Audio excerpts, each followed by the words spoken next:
창세기 1장 1절에서 5절까지의 말씀 함께 봉독하시겠습니다. 태초에 하나님이 천지를 창조하시니라. 땅이 혼돈하고 공허하며 흑암이 깊음 위에 있고 하나님의 신은 수면에 운행하시니라. 하나님이 가라사대 빛이 있으라 하시매 빛이 있었고 그 빛이 하나님의 보시기에 좋았더라. 하나님이 빛과 어두움을 나누사 빛을 낮이라 칭하시고 어두움을 밤이라 칭하시니라. 저녁이 되며 아침이 되니 이는 첫째 날이니라. 아멘.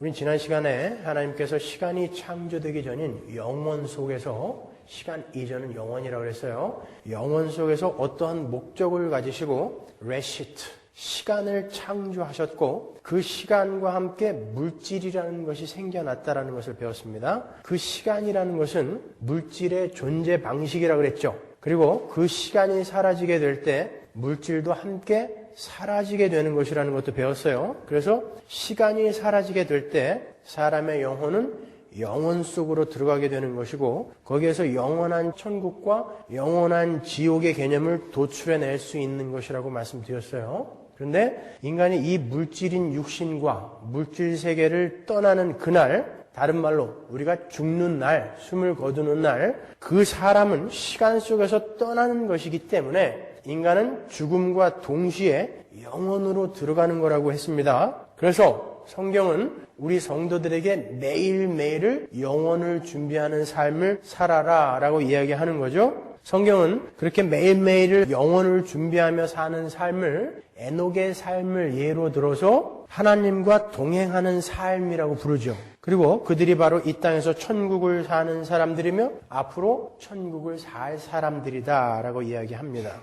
영혼을 준비한다는 게 뭐예요? 영혼을 준비한다는 건 단순히 착하게 산다라는 게 아닙니다. 하나님의 백성들이 하나님의 천지 창조의 목적으로 돌아가서 하나님의 영광을 충만하게 받아서 그 성품과 인격과 지혜를 온 세상에 드러내며 자신뿐만이 아니라 자기 이외의 다른 천지 만물이 전부 하나님의 창조의 목적으로 돌아가서 하나님의 영광을 드러내며 살도록 기여하는 삶.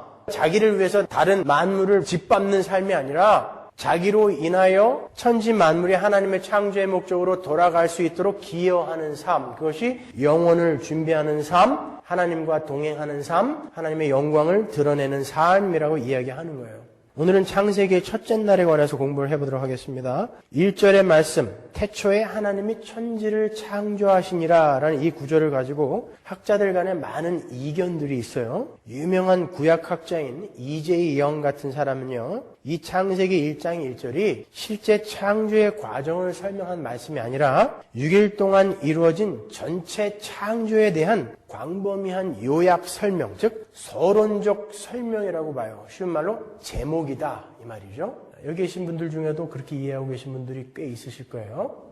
그리고 어떤 사람들은 1절에서 천지가 창조되었다라고 했는데 2절에 땅이 혼돈하고 공허하며 흑암이 깊음 위에 있더라라고 했으니까 그것은 창조가 2번 있었다라는 증거라고 주장하기도 합니다. 그렇게 생각하는 까닭은 하나님의 창조 세계는 완전하고 아름다운 창조이어야 되는데 2절에서 그 세계가 혼돈스럽고 공허하다고 했기 때문에 1절의 그 창조가 어떤 이유로 실패되어지고 변동되어졌기 때문에 2절에서 거기가 혼돈스럽고 공허하게 됐고 흑암으로 변했고 3절부터 다시 새로운 창조가 시작된 거라고 그렇게 창세기 1장을 이해하는 사람들이 있단 말이에요. 그 이외에도 여러 가지 이론이 있는데 그건 제가 설교 원고에다가는 다 적어놨지만 시간상 설교 시간에는 생략할게요. 나중에 혹시 책으로 나오면 여러분이 읽어보시면 되겠어요. 여러분은 어떻게 생각하십니까?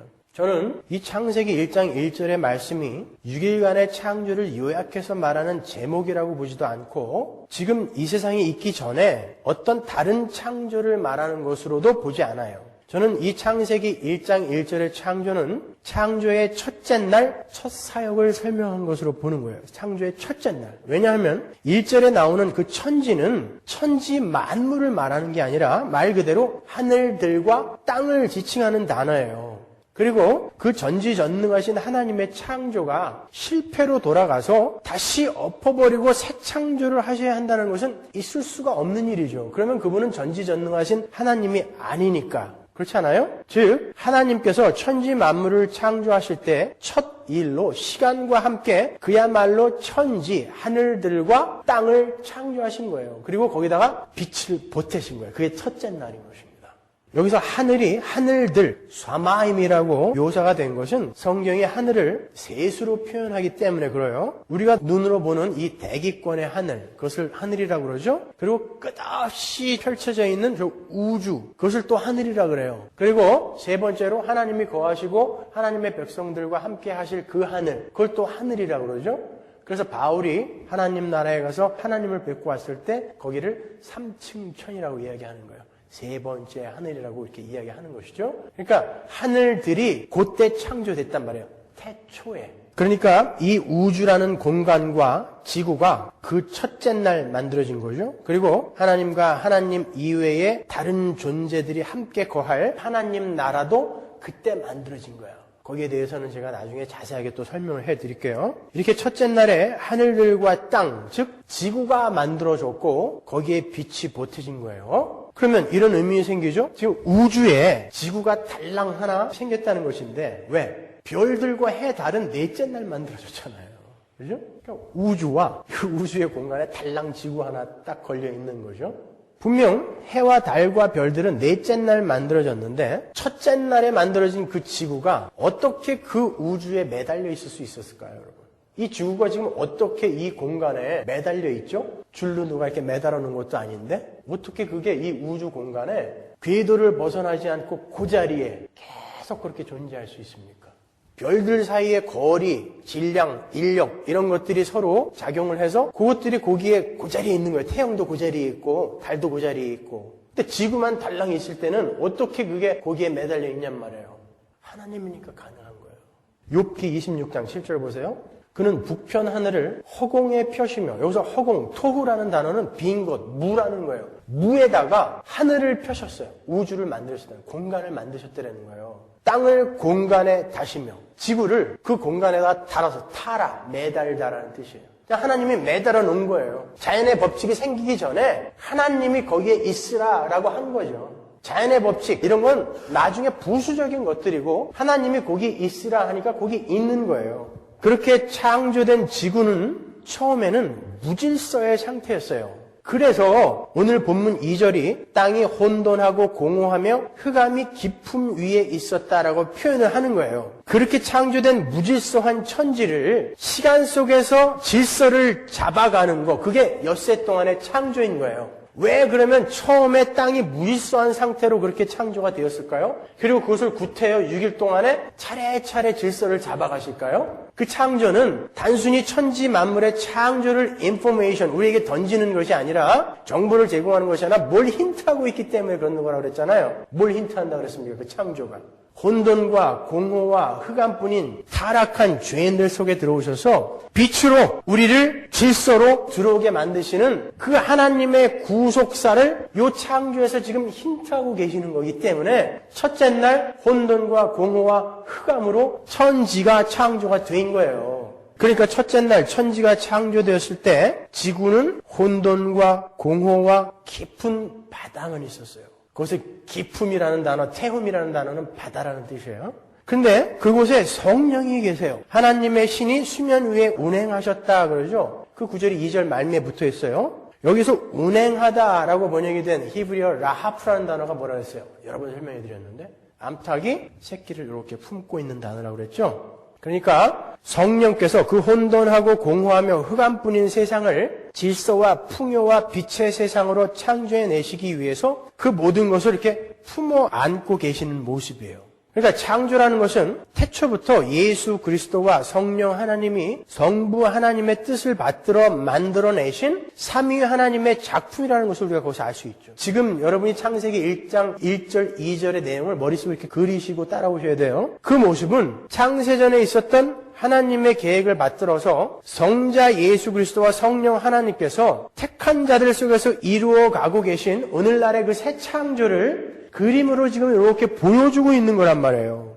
예레미야서에 보면은 창세기의 그 혼돈과 공허와 흑암의 상태를 타락한 죄인들의 세상에 그 단어를 들어다가 그대로 쓰고 있죠. 예레미야 4장 23절 보세요. 내가 땅을 본즉 혼돈하고 공허하며 하늘들을 우러른즉 거기 빛이 없으며.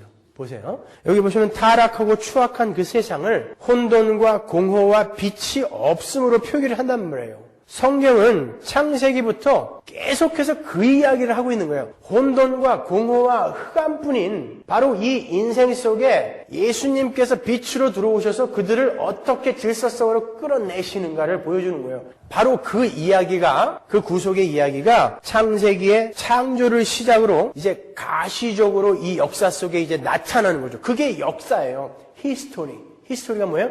His 스토리란 말이에요. 하나님의 이야기. 그것이 지금 역사 속에 쭉 나타나는 거고, 그 역사 속에서 하나님의 구속사와 하나님 나라의 완성과 관계된 일들만 성경에 기록되어 있는 거란 말입니다. 그러니까 여러분, 성경에서 예수 그리스도와 예수 그리스도로 말미암아 이루어지게 될 우리의 구원과 하나님 나라의 완성을 찾아내셔야지, 거기서 무슨 잘 먹고 잘 사는 방법, 병 낫는 방법, 부자 되는 방법, 이런 걸 찾으시려고 하면 안 돼요. 그런 이야기는 단 한 구절도 없어요. 한 단어도 없습니다. 저는 이렇게 창세기 1장 1절이 지금의 천지 이전에 창조된 어떤 다른 창조를 이야기한다라고 보지도 않고 6일간의 창조의 제목으로 보지도 않아요. 창세기 1장 1절은 천지 창조의 첫째 날에 있었던 하늘들과 지구의 창조인 거예요.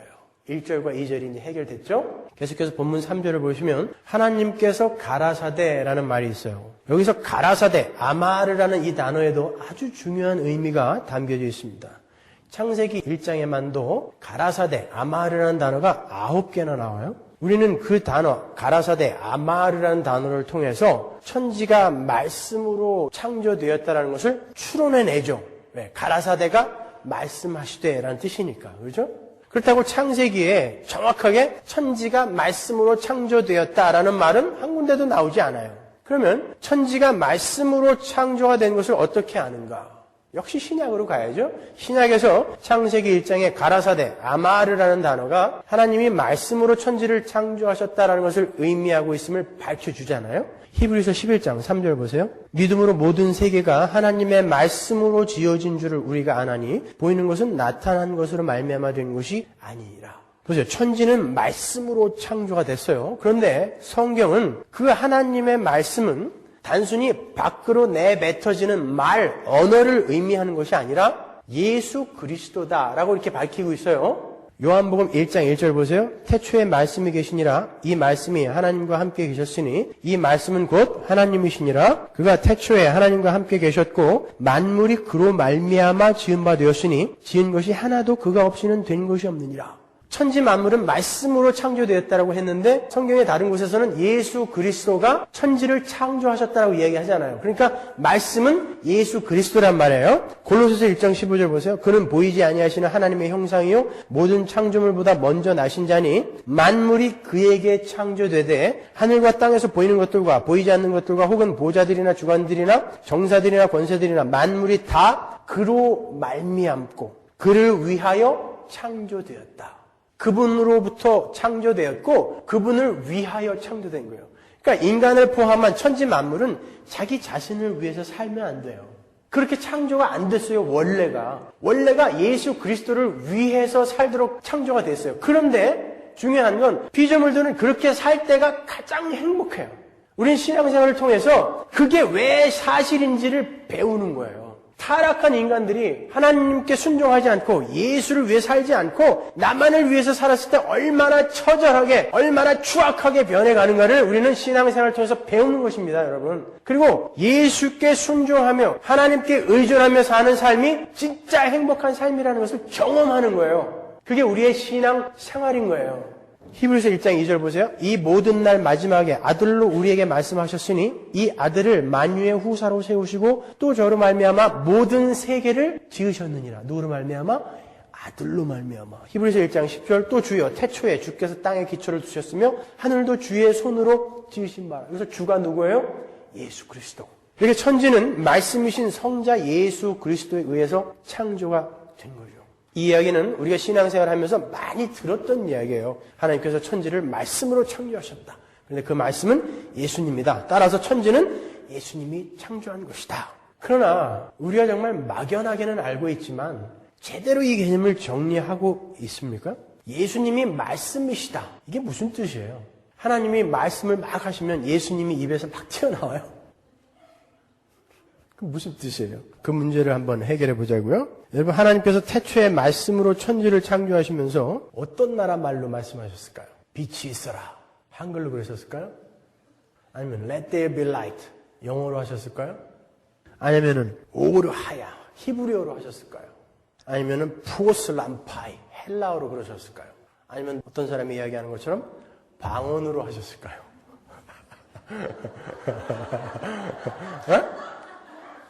어느 나라 말로 하셨을까요? 아니, 그보다 더 근본적인 질문으로 올라가 보죠. 여러분, 하나님의 말씀은 어디서 나와요? 입에서 나옵니까? 그러면 하나님의 입이 있어요, 없어요? 그런 질문은 참 우매한 질문이죠. 하나님은 영이시기 때문에 형체가 없으신 분이에요. 그래서 우리 인간의 언어를 사용해서, 이성을 사용해서, 지성을 사용해서 그분의 입이 있다, 없다, 이것을 이야기하는 것 자체가 우문인 거예요. 그러니까 하나님의 말씀이라는 것을 단순히 우리가 생각하는 국어사전에 나오는 말과 말씀, 언어의 개념으로만 이해를 하시면 안 되는 거예요. 그렇다고 전혀 연관이 없는 것도 아니에요. 하나님은 우리의 수준으로 내려오셔서 우리에게 하늘의 비밀들을 설명하고 계시기 때문에 전혀 연관이 없지도 않아요. 그럼 이것을 어떻게 이해할 것인가? 여러분, 말이라는 것은 그것이 소리가 되어서 밖으로 나오기 전에는 그 말을 내뱉은 존재의 속에 들어있는 거죠. 그런데 그 뱉어진 말이 빛이 있으라라는 말처럼 명령형으로 나왔을 때, 그 말이 속에 있었을 때, 그 말은 그 명령을 말로 내뱉은 존재 속에서는 계획과 의지로 먼저 존재하는 거죠. 그게 밖으로 나왔을 때 명령형의 말, 말씀, 언어가 되는 거란 말이에요. 그러니까 하나님의 말씀이라는 것이 우리가 생각하는 것처럼 밖으로 내뱉어진 어떤 언어의 개념, 그것이 아니라면 그것은 언어로 나오기 전에 하나님의 계획과 의지를 가리키는 거예요. 맞습니까? 그런데 전지전능한 존재이신 하나님의 계획과 의지는 곧 실행이요 성취이며 완성이죠. 왜? 왜냐하면 전지전능하신 분께서 모든 걸 다 하실 수 있고 모든 걸 다 아시고 자기가 계획한 것을 이룰 힘이 있으신 그분이 어떤 것을 계획하셨다라는 것 그 자체가 그것은 반드시 실현되고 성취되고 완성될 일이니까, 그래서 하나님의 계획과 의지는 그 자체가 힘과 능력을 갖고 있다라고 표현을 하는 거예요. 그리고 그 하나님은 헛된 계획과 헛된 의지와 헛된 목적을 품으실 수 없는 분이니까 그분이 어떤 것을 계획하고 목적하시고 의지를 갖고 계셨다는 것은 곧 그 일은 이루어지고 완성된 것이니까 그분의 계획과 의지는 이 힘과 능력을 포함하고 있는 거란 말입니다. 그래서 성경 여러 곳에 이 말씀이 마치 살아있는 것처럼, 살아서 운동력이 있고 능력이 있고 이게 무슨 뭐 불방망이인 것처럼 이렇게 이야기도 하는 거예요. 이사야서 55장 10절 보세요. 비와 눈이 하늘에서 내려서는 다시 그리로 가지 않고 토지를 적시어서 싹이 나게 하며 열매가 맺게 하여 파종하는 자에게 종자를 주며 먹는 자에게 양식을 준 것과 같이 내 입에서 나가는 말도 헛되이 내게로 돌아오지 아니하고 나의 뜻을 이루며 나의 명하여 보낸 일에 형통하리라. 하나님의 말씀은 밖으로 나가서 하나님이 명하여 하라는 일을 다 다 이루고 돌아온다라는 거예요. 말이라는 게 살아있어요, 보니까. 히브리서 4장 12절 보세요. 하나님의 말씀은 살았고 운동력이 있어 좌우의 날선 어떤 검보다도 예리하여 혼과 영과 및 관절과 골수를 찔러 쪼개기까지 하며 또 마음의 생각과 뜻을 감찰하나니. 예레미야 23장 29절 보세요. 나 여호와가 말하노라 내 말이 불 같지 아니하냐? 반석을 쳐서 부스러뜨리는 방망이 같지 아니하냐? 보시는 바와 같이 성경은 하나님의 말씀을 마치 힘이 있는 살아있는 존재처럼 묘사를 해요. 이렇게 하나님의 말씀은 그 자체가 살아서 운동력이 있고 그 자체가 능력이며 다른 말로 에너지인 거예요. 그런데 우리가 지난 시간에 연력학 제1법칙에 의해서 에너지, 힘, 능력은 곧 물질이다라는 원리를 배웠어요. 에너지 보존의 법칙에서 물질이라는 것은 에너지로 화해도 그 형태가 변할 뿐이지 동일한 그 물질이 갖고 있는 에너지는 감소하거나 보태질 수 없다는 것을 배웠잖아요. 제가 나무가 불타는 거하고 원자폭탄 예로 들어서 설명해 드렸지 않습니까, 여러분? 잊어버리신 거예요? 그런 의미에서 물질은 곧 에너지다라고 말씀드렸잖아요. 그래서 에너지에 어떤 창조적인 힘을 가하면 그 에너지는 보이지 않는 것이지만 그렇지만 거기에다 어떤 창조적인 힘을 가하게 되면 그것이 그 에너지의 양만큼의 물질이 될 수 있다라는 논리가 성립된다 그랬잖아요. 그것을 지금까지 우리가 공부한 원리에 한번 적용을 해보세요. 자, 하나님의 말씀은 능력이에요. 힘이에요. 에너지입니다. 거기까지 이해가 가시죠? 그렇죠? 그 말씀이신 힘이, 그 능력이, 그 에너지가 하나님의 창조의 힘에 의해서 형태화된 거, 이제 물질화된 거, 그것을 천지창조, 천지만물이라고 하는 거예요. 연력학 제1법칙에 의해서 물질이 무에서 유로 존재하기 위해서는 보이지 않는 에너지가 반드시 있어야 돼요. 바로 그 에너지, 힘, 능력이 하나님의 말씀 속에 있었고 그 에너지가 형태화되어서 나타난 것이 바로 천지창조인 거예요. 조금만 더 들어보세요. 그러면 왜 예수님을 말씀이라고 하는가? 여러분이 이 부분을 이해하시기 위해서는 삼위일체에 대해서 잘 이해하고 계셔야 돼요. 성경은 하나님을 성부 하나님, 성자 하나님, 성령 하나님 이렇게 삼위로 표현을 하고 있죠. 그러니까 성경은 하나님을 one substance, three persons, 한 본질이시며 세 본체라고 이야기하는 거예요. 그걸 쉽게 이해하기 위해서 히브리서 한 구절을 찾아볼게요. 히브리서 1장 3절. 이는 하나님의 영광의 광채시요 그 본체의 형상이시라. 여기서 본체라고 번역이 된 단어 휘포스타시스라는 헬라어는요, subsistence, 실제라는 뜻이에요. 그러니까 이 말은 예수님은 하나님이라는 본체, 이 휘포스타시스의 다른 본체, 형상, 카락테르, 인이라는 뜻이에요. 우리 이 구절에서 예수님은 하나님이라는 본체와는 다른 본체, 휘포스타시스를 갖고 계신 분이지만 본질이 같으신 분, consubstantial이라고 그러죠. 라틴어로는 homoousios, 본질이 하나란 말이에요.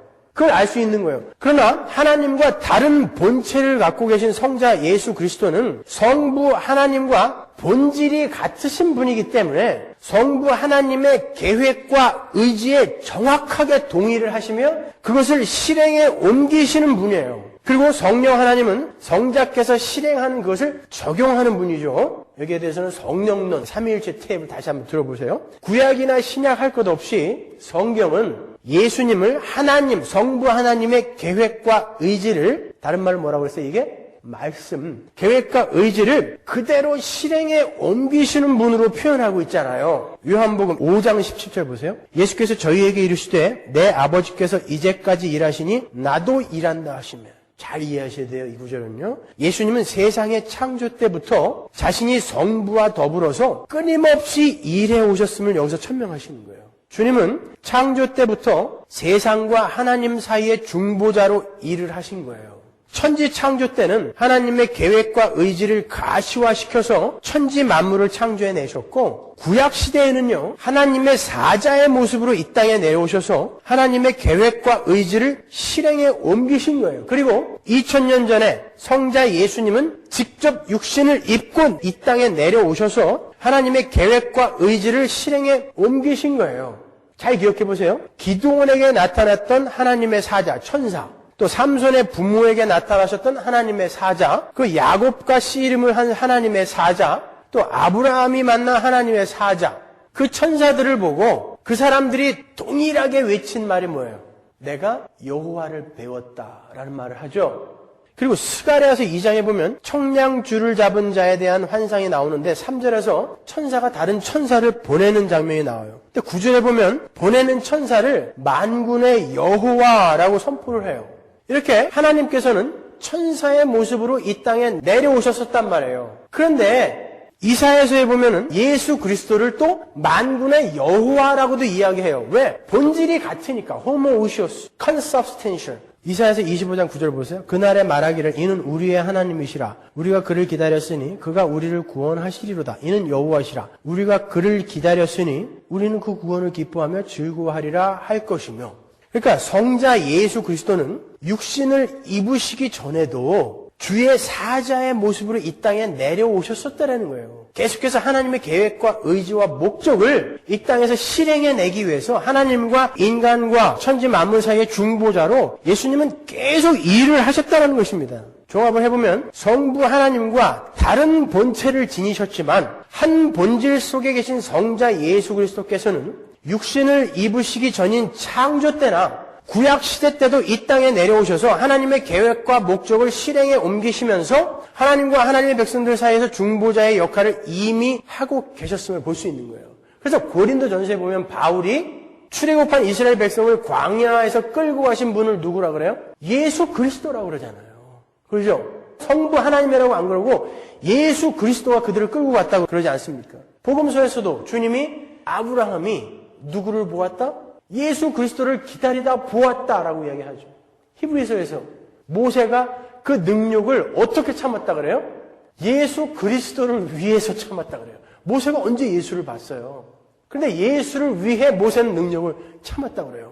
그들에게 나타나셨던 천사의 모습으로 또 다른 모습으로 나타나셨던 그 하나님은 바로 예수 그리스도, 만군의 여호와이신, 그러나 성부 하나님과 본체가 다르시나 본질은 같으신 그 예수 그리스도가 계속 나타나신 거예요. 이게 성경에서는 성자 예수 그리스도를 성부 하나님의 계획과 의지를 실행에 옮기시는 분으로 이야기한단 말이에요. 그러니까 예수님이 2000년 전에 육신을 입고 창세 전에 계획되어졌던 하나님의 계획과 의지를 이 땅에서 실행하신 거예요. 그리고 십자가에 달려서 죽으신 거죠.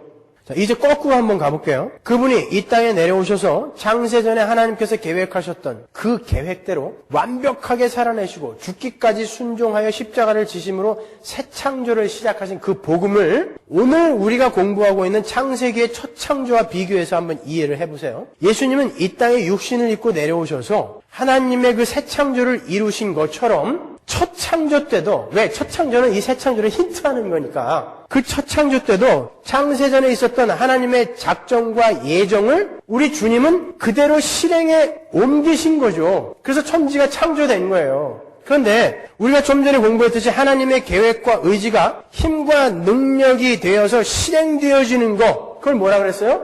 말씀이라 그랬잖아요. 그래서 성경은 예수 그리스도를 말씀이라고 이야기하는 거예요. 이해가세요? 그분은 지금도 우리 안에 성령으로 존재하시죠. 성령은 누구의 영이라고 그래요, 성경이? 예수 그리스도의 영이라고 그러잖아요. 그러니까 그 예수는, 그 말씀이신 예수는 능력이며 힘이며 에너지인 그 말씀이신 예수는 지금도 우리 안에 존재하시면서 그 새 창조를 완성해 가고 계시는 거예요. 그러니까 반드시 완성이 된다, 안 된다? 된단 말입니다, 여러분. 그리고 그 성자 예수 그리스도는 가시적으로도 이 땅에 와 있어요. 어떻게? 그 예수를 글로 옮겨서 설명해 놓은 게 뭐예요? 성경이란 말이죠. 요한복음 5장 39절 보세요. 너희가 성경에서 영생을 얻는 줄 생각하고 성경을 상고하거니와 이 성경이 곧 누구에 대해서? 내게 대해서 증거하는 것이다. 그래서 여러분이 성경을 연구하지 않고 성경을 배우지 않고 여러분 안에서 거룩을 완성해 가겠다?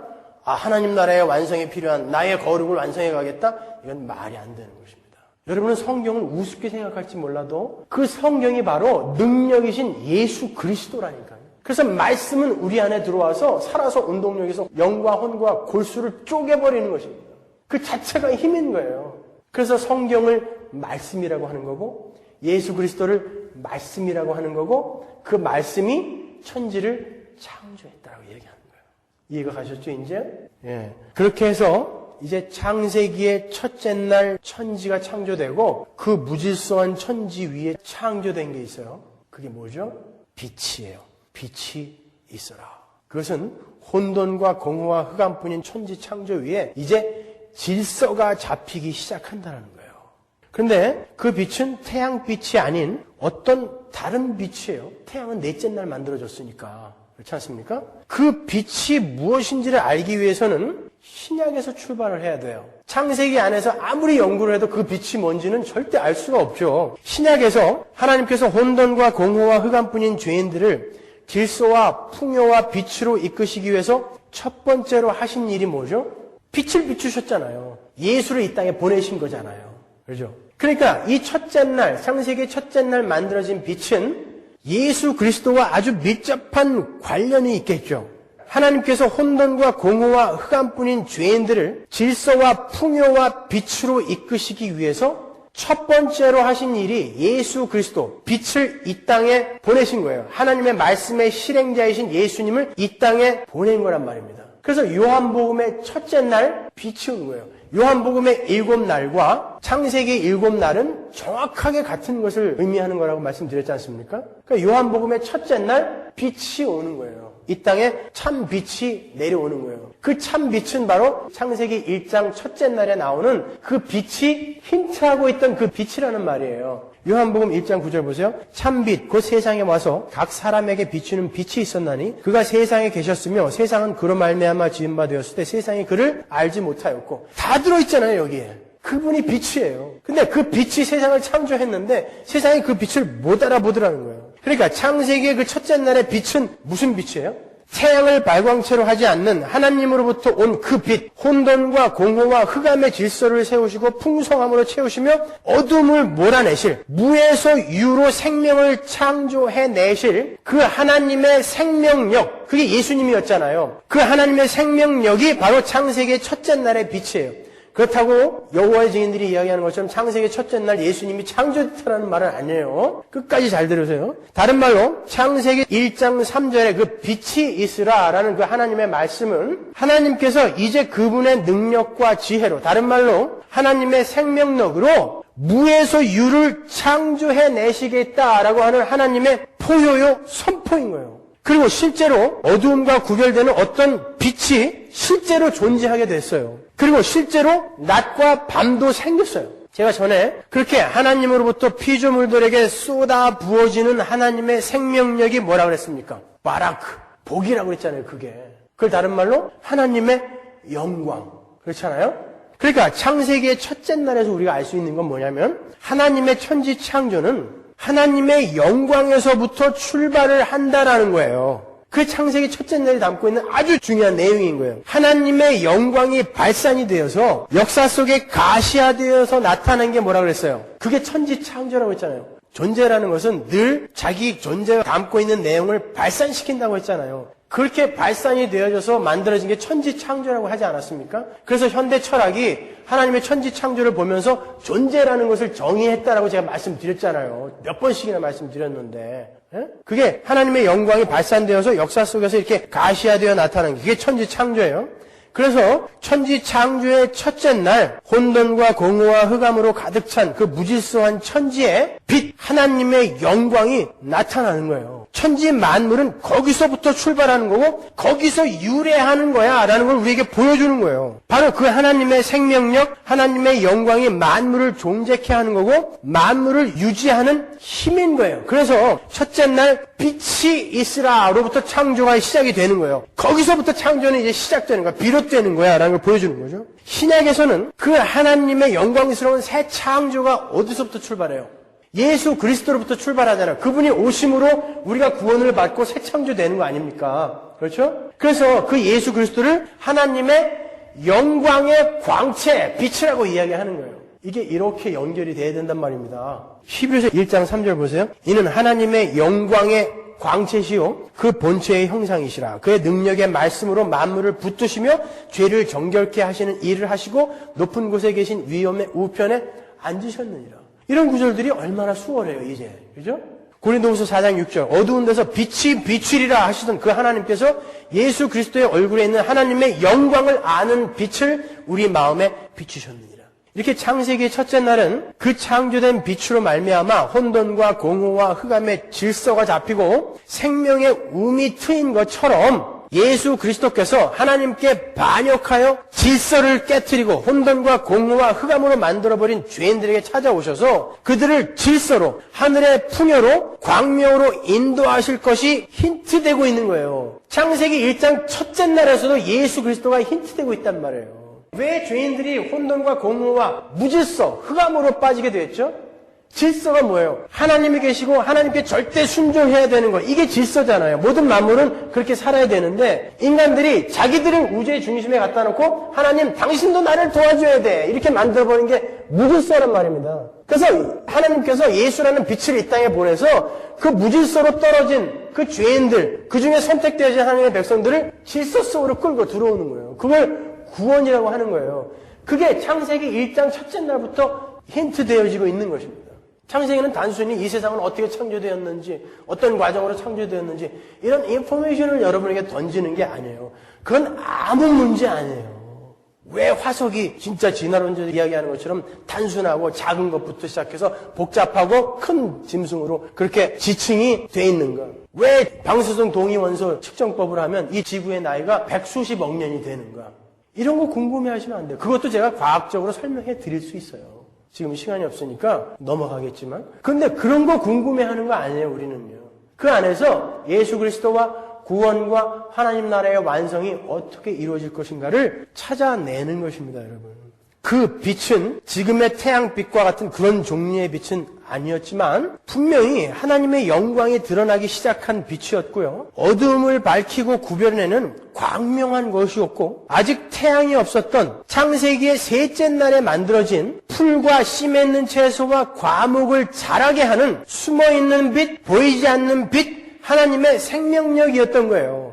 태양은 넷째 날에 만들어졌는데 그리고 우리가 알기로는 태양빛이 비추어서 광합성을 해야 비로소 그 식물들이 자라는 걸로 알고 있었는데 넷째 날에 태양이 만들어지기 전인 셋째 날에 이미 그런 것들이 자라고 있었단 말입니다.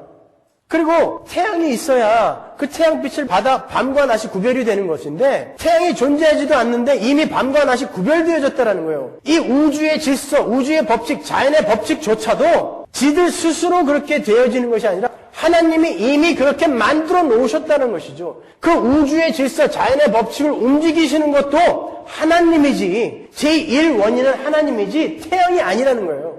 만물을 소생케 하고 자라게 하는 태양, 우리가 태양을 그렇게 알고 있지만 태양이 그걸 하는 게 아니라 그것을 자라게 하고 소생케 하는 것은 바로 보이지 않는 그 빛, 창세기 첫째 날에 만들어진 그 빛, 하나님의 생명력, 하나님의 영광, 거기서부터 비롯되어지는 것이라는 것을 보여주는 게 창세기 첫째 날의 빛인 거예요.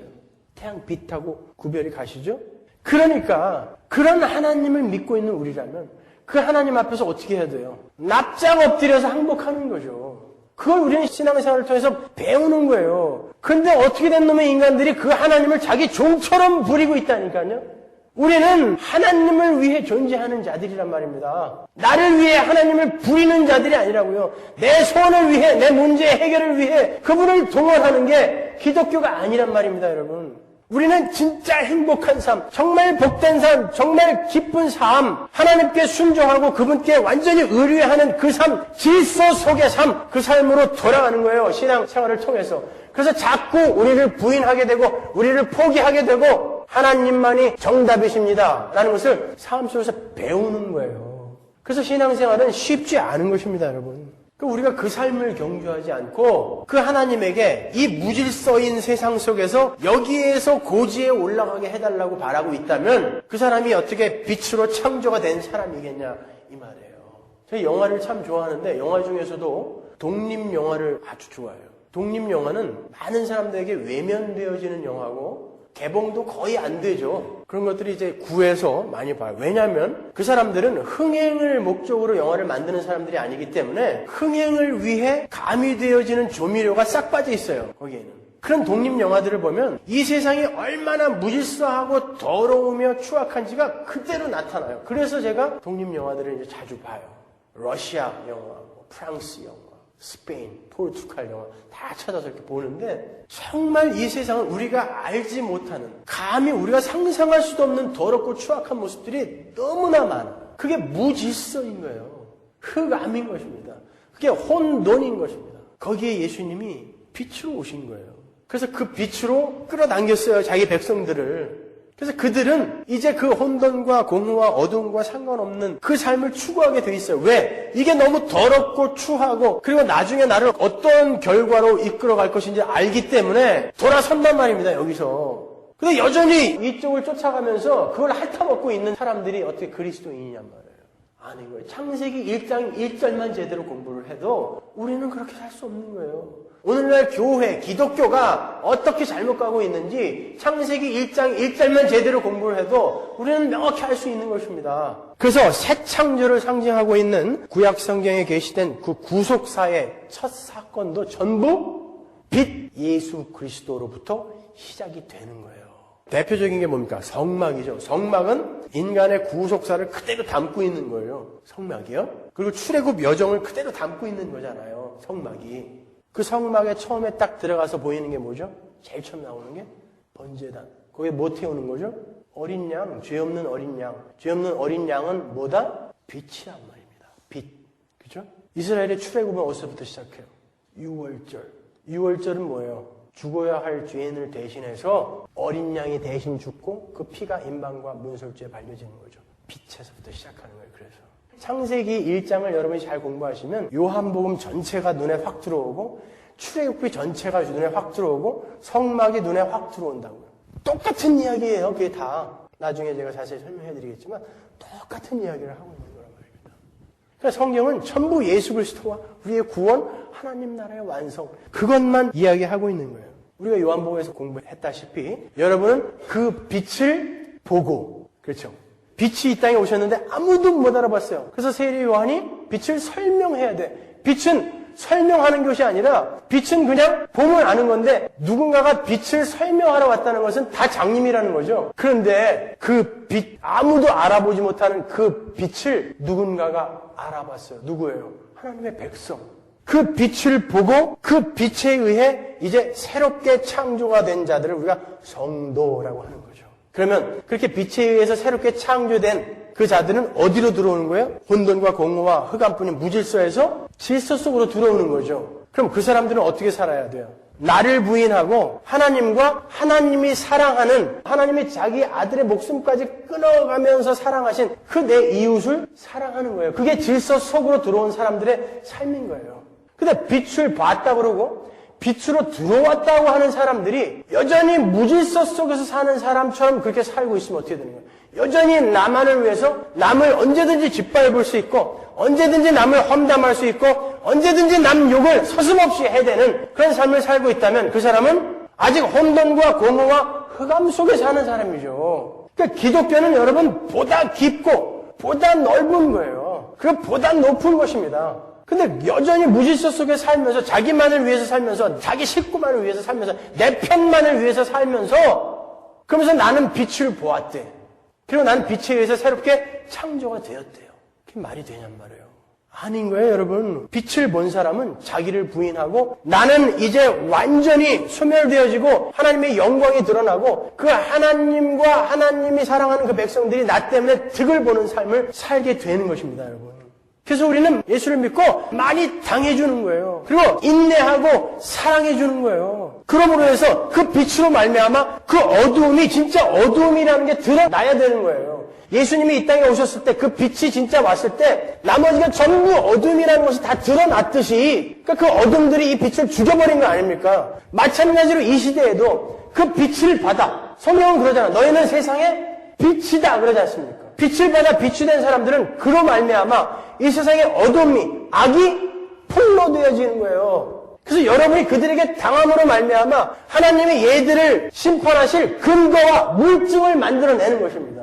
그게 우리에게 맡겨진 역할인 거예요. 일부러 바보같이 당하라는 건 아닙니다. 그러나 그렇게 될 수밖에 없는 거예요. 왜? 우리는 빛인데 세상은, 대다수의 세상은 어둠이란 말이에요. 그 어둠은 반드시 빛을 밟아 끄게 되어 있단 말입니다. 그래서 여러분은 당하게 돼 있어요. 근데 그게 맞아요. 근데 그게 행복한 삶이에요. 어떻게? 여러분이 당하고 인내하고 사랑하는데 죄가 있어서 그 죄가 이걸 자꾸 꺼버리려고 하니까 고통스러운 거죠. 근데 어느 날 하나님께서 이 어둠을 확 다 틀어버린다 그랬단 말이에요. 그랬을 때 여러분이 사랑하고 인내하고 긍휼을 베풀고 자비를 베풀고 하는 이 삶은 행복이란 말입니다. 여길 천국이라고 하는 거예요.